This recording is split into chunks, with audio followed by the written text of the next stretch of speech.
What's good, Raptors fans? We're at that point of the season where the season's over. We got months on months on months till we get to see another game from our guys. This part sucks. The worst part of the calendar year. But silver lining, we have a lot of positive conversations that we can have around our team in these coming months. What trades we can make, our overall outlook of the team as it is today. There's a lot of stuff. We're not the Brooklyn Nets, you know what I mean? Not a top five pick, and just the team not looking positive at all. You know what I mean? We had an outstanding uh first round series, even though we lost. It was great. It didn't play to our full potential, i.e., couple integral guys out, but we still played our ass off and we still made Raptors fans proud. You know what I mean? We got that aspect, but then we got the aspect of like being critical. I want to be like really critical this video on the outlook of our team, the future of our team, and really our two main guys, Scotty Barnes, Brandon Ingram. Those two came together this season for a season together. They looked pretty good, pretty damn good. The Raptors were the fifth seed. Both of them were pretty healthy.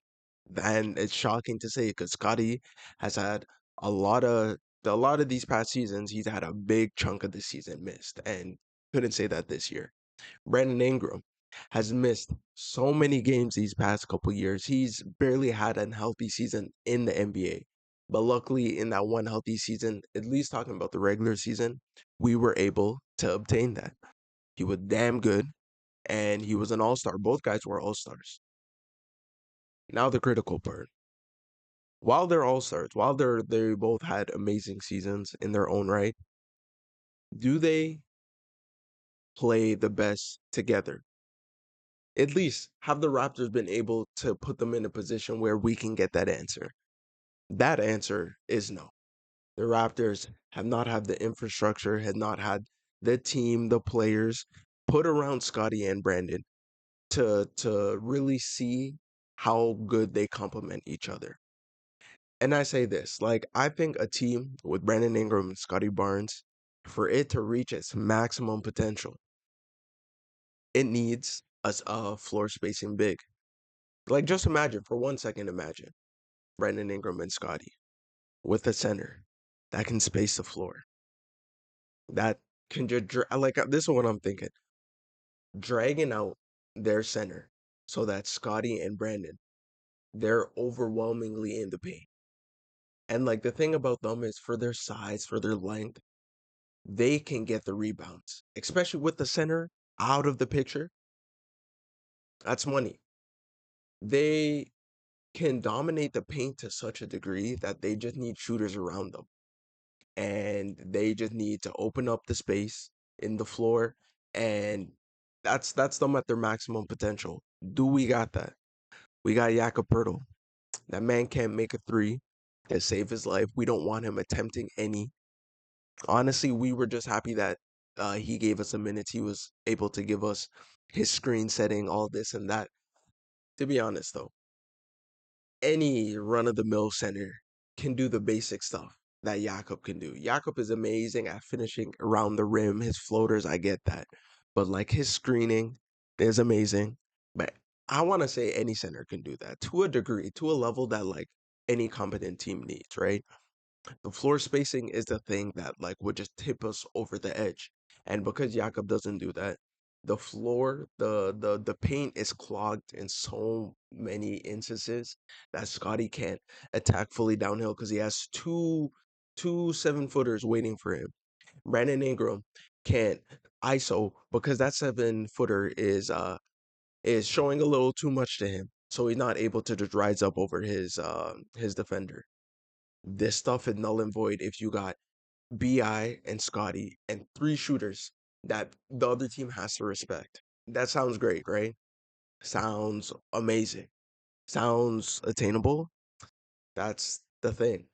Jakob Poeltl, his contract is holding us in ransom right now. In damn ransom.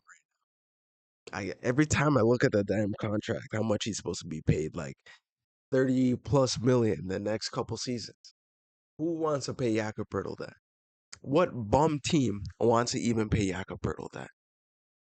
None. And for us to be picky that we want a floor spacing center, that's not possible. It's honestly not possible. And for that, I'm looking in like 3 years in the future for BI and Scotty. At least the next two, because BI most likely will be here the next 2 seasons if he picks up his player option after this year or the year after next, whatever. I don't think we're going to be able to pivot off of Pirtle's contract in that time. I think Pirtle is our starting center for the next 2 to 3 years. I don't see a world where we can upgrade and get off that contract. Yeah, we can get off that contract and pick up some scrubs, but what good does that do? Like, we need a proven center. God, like, a floor spacing center would be the perfect thing, but I don't think that's obtainable. So that's one thing that's going to knock BI and Scotty for the Raptors long term. We are in a position where we can't put the best possible roster around them. Like, with a floor spacing center, RJ is expendable at that point because we don't need so much people that just are good at pressuring the rim. But we need RJ because when there's so much people at the rim, because that's how people want to defend the Raptors. The Raptors can't shoot. Let's pack the paint. RJ can still get his way down the paint to the basket. But if it's easier to get to the basket in the first place, his skill set, his talent is not as much needed. But man, we lean on him so much. He's another guy that like really long term doesn't fit. Like that threesome does not fit. Not enough shooting, especially with the Jakob situation. We're not gonna get a floor spacing center. That's not enough shooting. It's just not, and it sucks to say because we grow an attachment to these guys, but these guys don't play the best with each other. IQ contract. IQ's the guy that we need. He's the best shooter on this team, movement shooter. His asset, his talent, it's needed. It's needed, but he's overpaid.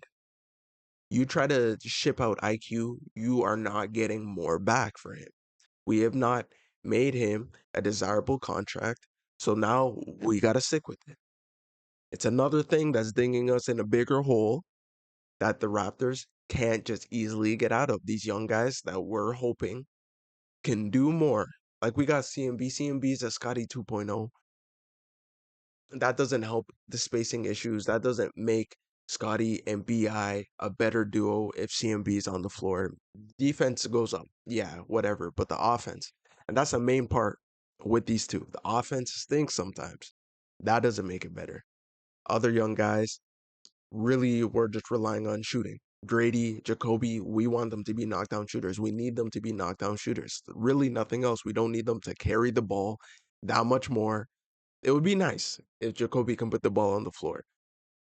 But the shooting is number one. Shed doesn't supply that at all. Not a threat. Doesn't get the respect.